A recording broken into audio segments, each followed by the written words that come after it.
Okay, hi everybody. My name is Steve Rommereim. I am a farmer from southeastern South Dakota near Alcester.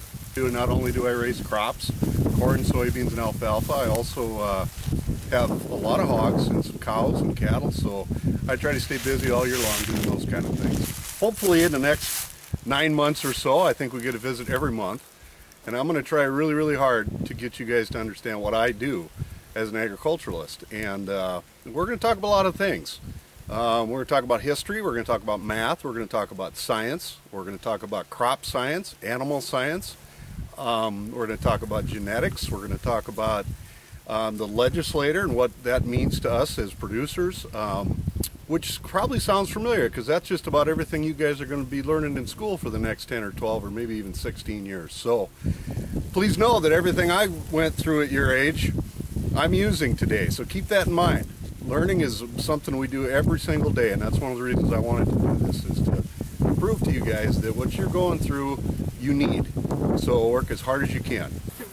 Okay folks, I have here an apple, okay? And I got a knife too, but don't worry about it.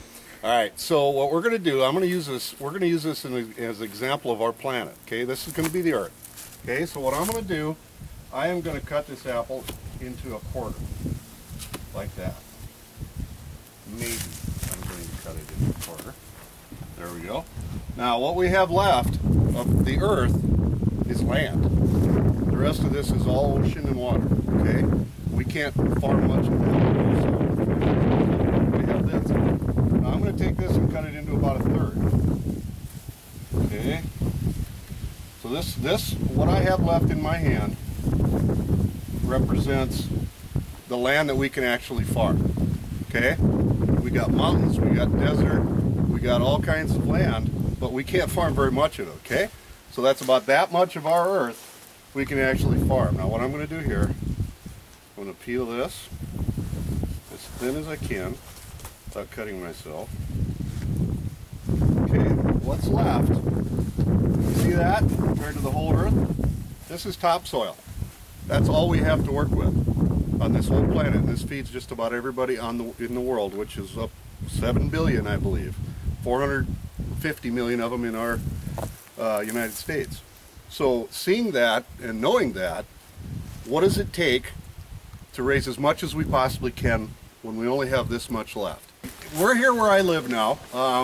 This house was built in 1910, so it's getting pretty old. We have to do a lot of upkeep on it, so on and so forth. We've done some improvements.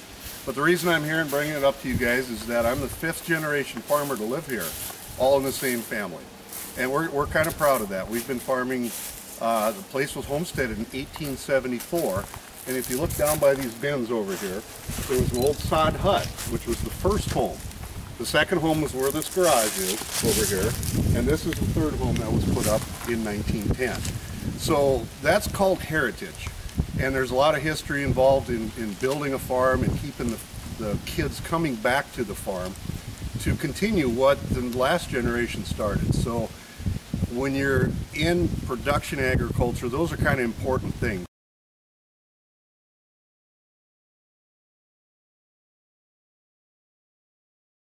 Okay, we hear an awful lot about corn. And why is corn such a big deal? Well, corn is actually native to America, and it wasn't grown anywhere else but here. When Columbus and everybody came, the Indians were growing it. It was called maize, and we in this country have developed into a lot of different things. A lot of the food, I forget the percentages, close to 70% of any processed food has got some kind of corn in it, whether it be corn oil or the little germs in there they grind up.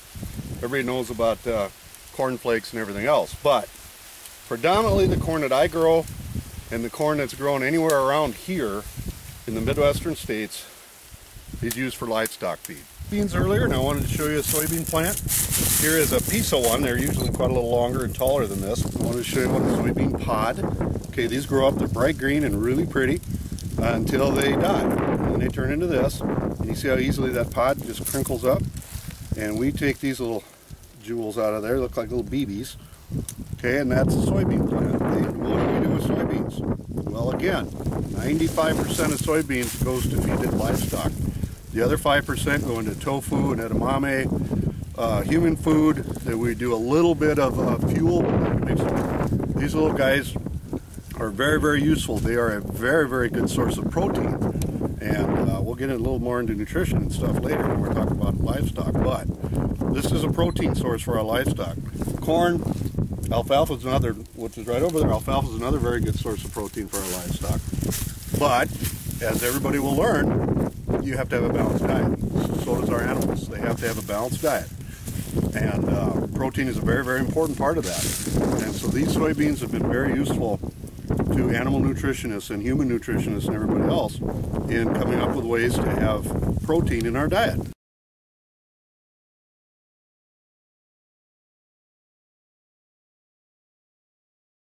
Make sure everybody's happy and healthy, and you're going to see that this is a great environment to be able to raise these animals.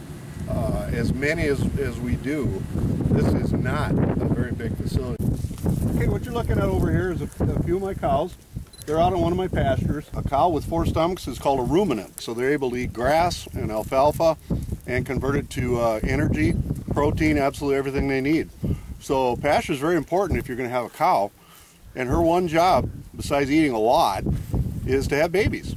And then we take those babies and raise them up, and you get to have steak and hamburger. And it is really fun. I really enjoy cows. And all they really do pretty much all day long is stand there with their head down. I've never seen an animal that can eat as much as a cow, but they're big. These cows average about 1,400 pounds, which is just about 14 of you people if you're weighing close to 100 pounds. So, okay everybody, in closing for this month, I want to thank you for watching. We're going to have a lot of fun with this, and you know, 5-7 minutes a month, we got a lot of stuff to go over, so I'll keep talking fast. But I'm going to leave you with a question. I want you guys to do a little bit of research, and I don't know how I'm going to get the answers, but we'll figure something out. How big is an acre? And why is it important to crop farmers? So with that, you guys have a good month. We'll see you again.